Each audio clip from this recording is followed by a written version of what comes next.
반갑습니다. 오복음TV와 함께하는 복음으로 보는 성경 디모데전서 5장입니다. 디모데전서 5장은 이제 태도입니다. 각 청 사람에 대한 태도, 그것을 말씀하고 있습니다. 이제 우리 1절부터 보면 늙은이와 젊은이에 대한 태도 1, 2절, 그 다음에 3절부터 6절까지 이제 과부에 대한 이야기입니다. 이 과부에 대한 이야기는 이제 에베소 교회 아닙니까? 그죠?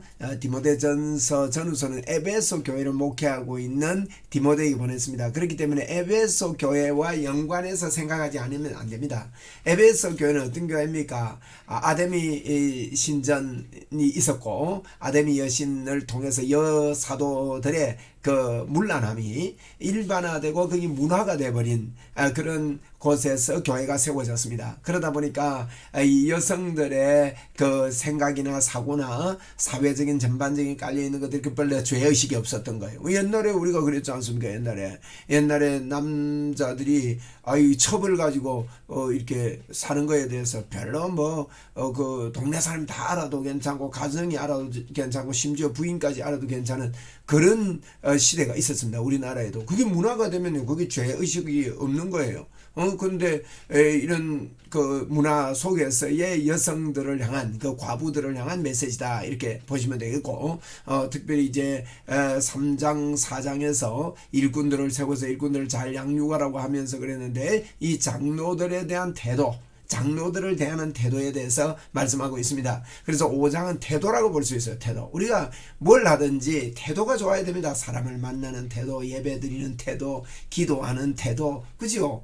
그리고 또 말씀 읽는 태도, 이런 태도가 좋아야 됩니다. 우리 수업할 때도 태도, 설교 들을 때의 태도, 이런 것들이 다 영향을 미친단 말이에요. 우리가 사회생활하는 태도. 자, 1절입니다. 늙은 이를 꾸짖지 말고, 늙은이 꾸짖지 말아요. 권해야 됩니다. 뭐처럼요? 아버지에게 하듯하며 젊은이에게는 형제에게 하듯하라. 늙은이와 젊은이에게 함부로 하지 말라는 겁니다. 예전에 지하철에서 이래 보니까 젊은 사람들이 연세 드신 분들 보고 막 하던데요. 그러면 안 돼요. 그러면 사회가 무너지는 거예요. 그래서 늙은이를 꾸짖지 말고요, 권해야 됩니다. 아버지에게 하듯하는, 아버지에게 함부로 하는 사람도 있지만은 그런 의미가 아니죠. 그리고 2절에 늙은 여자에게는 어머니에게 하듯하며 젊은 여자에게는 온전히 깨끗함으로 자매에게 하듯하라 그랬습니다. 이게 늙은 여자는 어머니에게 하고요, 젊은 여자에게 하는 설명 붙은 거 좀 이상하잖아요. 온전히 깨끗함으로 자매에게 하듯하라 그랬거든요. 온전히 깨끗함으로, 이게 굉장한 시대적인 의미가 있습니다. 그래서 이제 젊은 여자들을 대할 때 음란한 그런 짓을 하지 말고 온전히 깨끗함으로 우리 자매에게 대하듯 그렇게 순결하게 대해야 된다. 이 늙은이, 젊은이, 늙은 여자, 젊은 여자에 대해서 2절까지 말씀했습니다. 그 다음에 참과부라는 말을 붙였네요. 참과부인 과부를 존대해라. 그래, 참과부가 있고 그냥 과부가 있다는 뜻이죠. 참과부, 우리가요 교회에서 과부를 선대해야 된다, 무조건 과부 선대하는 게 아닙니다. 여러분, 요 장에서 잘 보면 그래서 여기 보십시오. 만일 어떤 과부에게 자녀나 손자들이 있거든, 그들로 먼저 자기 집에서 효를 행하여 부모에게 보답하기를 배우게 하라. 이것이 하나님 앞에 받으실 만한 것이니라. 그래서 손자나 또 이제 주변에 가족들, 친척들이 혼자 된 여인을 도울 수 있으면요, 그거 먼저 해라는 겁니다. 아무나 교회에서 과부라고 도와주고 그러는 게 아니라 이 가까운 사람이 먼저 선대해야 된다 이야기를 합니다. 참 과부로서 외로운 자는 하나님께 소망을 두어 주야로 항상 간구와 기도를 하거니와, 참 과부는요 문란하지 않다는 거예요. 이 말은 한마디로 말해서 하나님께 소망을 두고 기도하는 사람이다. 여러분, 이 기도하면요 굉장히 좋은 거거든요. 기도하면 삶이 아름답습니다. 향락을 좋아하는 자는 살아서나 죽었느니라. 무슨 뜻인지 아시겠죠? 에베소 교회의 여성관의 특징입니다. 향락을 좋아하는 자는 살아있지만은 죽은 자다, 이렇게 설명하고 있습니다. 자, 우리 7절에 보니까 내가 또 이것을 명하여 그들로 책망받을 것이 없게 하라, 그렇게 말합니다. 책망받을 것이 없게 하라. 이것을 잘 명해가지고 여인들이 책망받을 것 없도록 그렇게 하라. 누구든지 자기 친족, 특히 자기 가족, 돌보지 아니하면 믿음을 배반한 자요 불신자보다 더 악한 자다. 여러분 보십시오. 이 과부가 있을 때 친족들이 가족들이 주변에 돌봐야 되는데 돌보지 않으면 불신자보다 못하다는 거예요. 이거. 예? 믿음을 배반한 자다. 그래서 과부를요 먼저 가족들이 돌봐야 됩니다. 그리고 9절에 보니까 과부로 명불에 올릴 자가 따로 있습니다. 나이가요 60이 덜 되지 아니하고 한 남편의 아내였던 자로서. 자, 이게 여기도 굉장히 강조하고 있습니다. 그죠? 60이 덜 되지 아니했단 말은 60이 넘어야 된다는 말이죠. 과부의 명부인데 60이 덜 된 사람이 아니라 덜 되지 아니한 사람. 표현이 이게 부정입니다. 덜 되지 아니한 사람. 60이 넘은 사람을 기록해. 이 강조법입니다. 이게 꼭 60 넘은 사람은 이고 또 한 남편의 아내였던 자예요. 이 바람 피우고 물란한 그런 행위를 했던 사람들은 과부의 자격이 없다는 거예요. 참 과부의 자격이 없다는 겁니다. 그 에베소 교회의 그 특징이었습니다. 에베소 지역의 특징입니다. 10절에 선한 행실의 증거가 있어. 선한 행실 증거가 있습니다. 혹 자녀를 양육하며 혹 나그네를 대접하며, 자녀 양육하고 나그네 대접하는 그런 과부이잖아요. 혹은 성도의 발을 씻으며, 혹은 환난 당한 자를 구제하며, 혹은 모든 선한 일을 행한 자라야 할 것이요. 과부라고 아무것도 안 하고 난 짐지고 나는 어려운데 하고 이래서 있어는 안 된다는 거예요. 그래서 이 사람들이요, 자녀도 잘 양육하고 나그네를 잘 돕고 성도의 발을 씻고 환난당한 자를 구제하고 이런 과부가 진짜 과부다. 11절에 젊은 과부는 올리지 말지니. 젊은 과부는 안 된다는 거예요. 이는 정욕으로 그리스도를 배반할 때 시집 가고자 하매니 처음 믿음을 저버렸으므로 정죄를 받느니라. 이렇게 젊은 과부가 문란하게 하면 정죄받게 된다. 그 함부로 참 과부에 들지 못한다. 또 그들은 게으름에 익혀 집집으로 돌아다니고 게으를 뿐 아니라 쓸데없는 말을 하며 일을 만들어 마땅히 아니할 말을 하나니. 말 많은 과부들 안 된다는 거죠. 참 과부가 아니다는 거죠. 그러므로 젊은이는 시집 가서 아이를 낳고 집을 다스리고 대적에게 비방할 기회를 조금도 주지 말기를 원하노라. 그리고 이제 이 무슨 말입니까? 대적에게 사단에게 문란한 이런 것들에 빌미를 주지 말고 젊은 과부들은 시집을 가고 아이를 낳고 이렇게 새로 출발을 해라. 참 과부의 명단에 올리지 마라. 그러면서 15절 이미 사단에게 돌아간 자들도 있다. 사단의 밥이 돼가지고요 문란한 자들이 있다 그런 의미입니다. 16절입니다. 만일 믿는 여자에게 과부 친척이 있거든. 자, 친척까지 이야기합니다. 자기가 도와주고 교회가 짐지지 않게 하라. 교회가 아무나 과부라고 짐지는 게 아니다는 거 여러분 꼭 기억하세요. 이는 참 과부를 도와주게 하려 합니다. 진짜 과부를 도와줘야지 아무나 뭐 이름 올려갖고 이렇게 되면 안 된다는 거죠. 잘 다스리는 장로들은 이제 장로에 대해서 이야기합니다. 배나 존경할 자로 알되 말씀과 가르침에 수고하는 이들에게 더욱 그리할 것이니라. 이런 말씀 전하는 장로, 목사를 두고 하는 이야기입니다. 목사에게 잘해야 됩니다. 이것은 자기에게 축복입니다. 왜? 목사에게 잘하면요 마음이 열려져서 말씀을 받을 때 아멘으로 받을 수 있는 부드러운 마음이 됩니다. 목사와 관계가 나빠지고요 마음이 다쳐버리면 아무리 좋은 말씀을 해도 말씀이 마음에 들어오지 않습니다. 그렇기 때문에 여러분 우리가 말씀으로 살거든요. 말씀의 생동으로 산단 말이에요. 그렇게 그게 다치지 않도록 잘 다스리는 과부는 배나 존경을 합니다. 여러분 배나 존경하고 표현을 하고 사랑의 표현을 해보십시오. 훨씬 더 은혜가 넘치고 하나님의 축복의 문이 열리는 겁니다.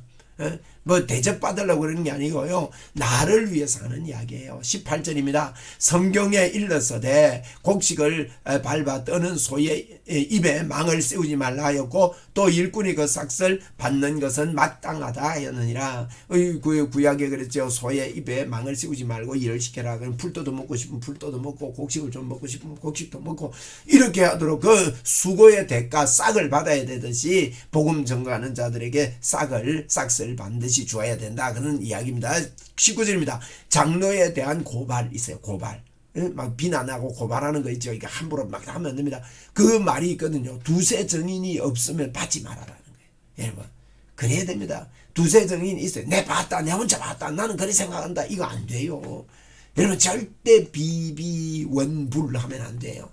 비판하고 비난하고 원망하고 불평하는 거. 이 카네기의 인간관계론을 보면 30가지를 집중해서 이야기해 놓고 있는데 그 중에 첫째가 비비불을 하지 말래요. 제가 원을 하나 더 붙인 거예요. 비비원불. 원망하고 불평, 비난하고 비판하고 원망하고 불평하는 거. 그래서 카네기가 그런 이야기합니다. 30가지 중에 전부 다 긍정적인 면에 내가 해야 되는 일을 하는데 첫 번째 한 가지만 부정적인 이야기부터 먼저 시작한다, 이런 표현도 한단 말이에요. 그만큼요, 이 비난하고 비판하고 이런 게 있어지면요 은혜도 없어지고, 교회가 이러면 비난하고 비판한다고 해서 그게 뭐 은혜가 됩니까? 마음이 평안합니까? 성령 충만합니까? 뭐 그런다고 잘 됩니까? 그렇지 않습니다. 그래서 우리가 그런 거요, 결단을 딱 하고 이런 거 싹 끊고, 그 다음에 오히려 다른 사람들을요 칭찬하고 도와주고 섬겨주고 이런 일들을 해야 되는 겁니다. 그래서 그 카네기가요 그 사람을 칭찬해요. 그 칭찬은 여러분 고래도 춤을 추잖아요. 그리고 상대방에 필요한 것이 뭐가 있나, 필요한 것을 찾아서 도와주고 말이죠.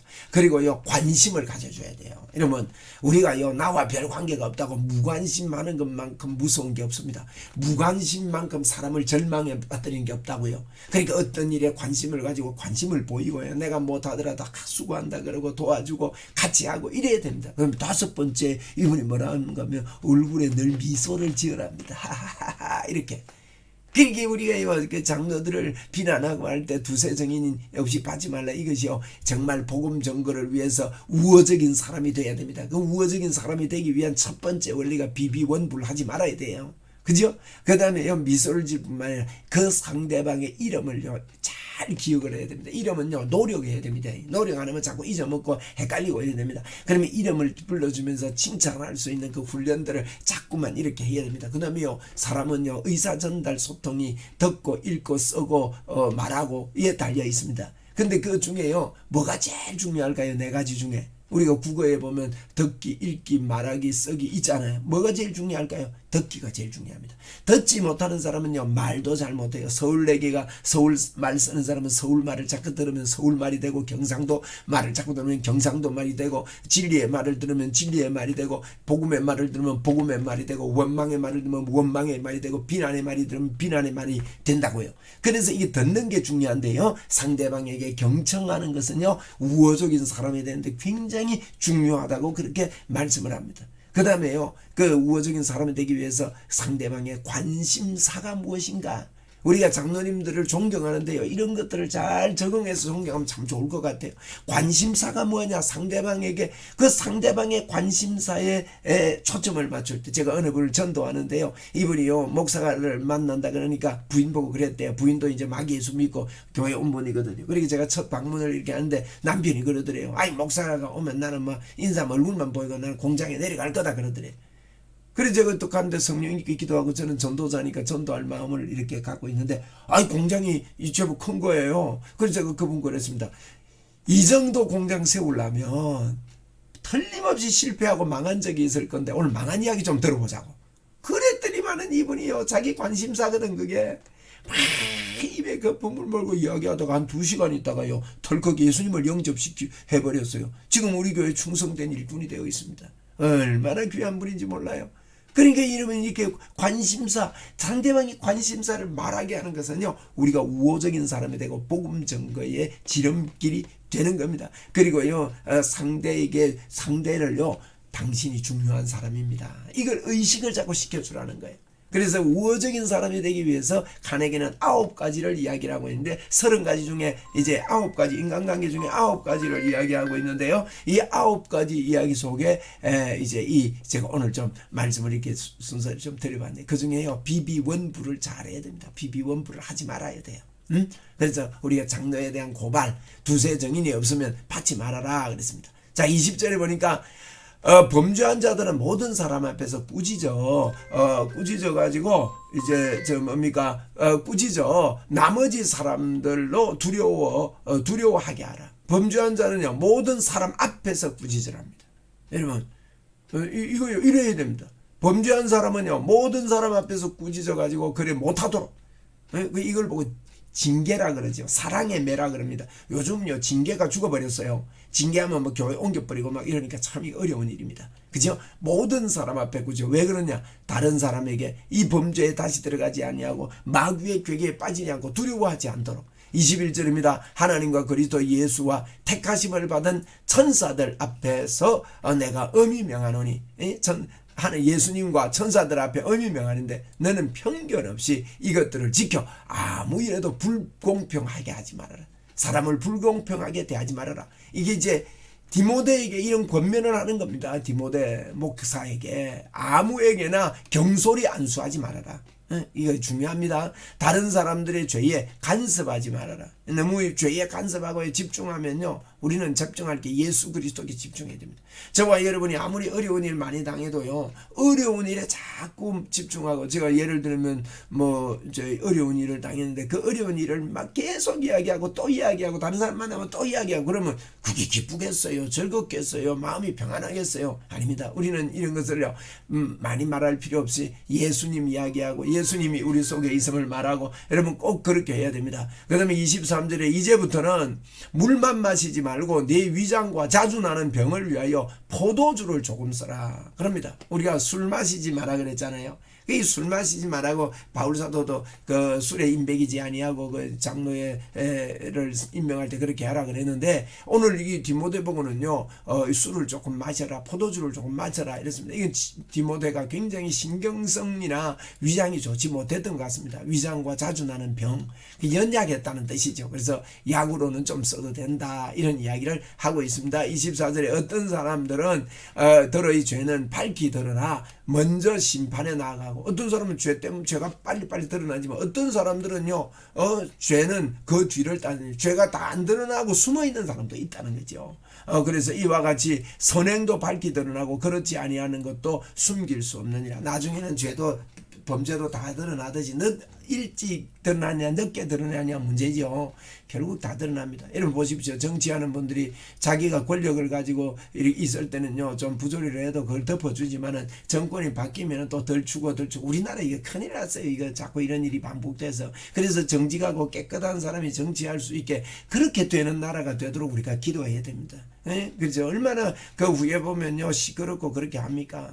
이번에 지금도 좀 여러 가지 일들을 이런 것들 항상 있는 거죠. 그래서 저와 여러분들이 이제 선행은요, 안 드러나는 것 때도 다 사람들이 보고 있고 알고 있고요, 그렇게 됩니다. 그래서 우리가 이 교인들도 다 알고 사람들도 다 알고 이런 것들을 보거든요. 우리가 이제 뭘 이렇게 할 때 보면은 그 사람에 대한 평가를 내릴 때 보면요, 평소에 다 알고 있더라고요. 그러니까 자, 이제 우리 5장에서 늙은이와 젊은이에 대한 태도와 참 과부에 대해서 말씀드렸고, 장로들을 배나 존중해라 하는 이야기를 5장에서 이제 목회하는 방법입니다. 이게 그렇게 말씀하고 있습니다. 감사합니다.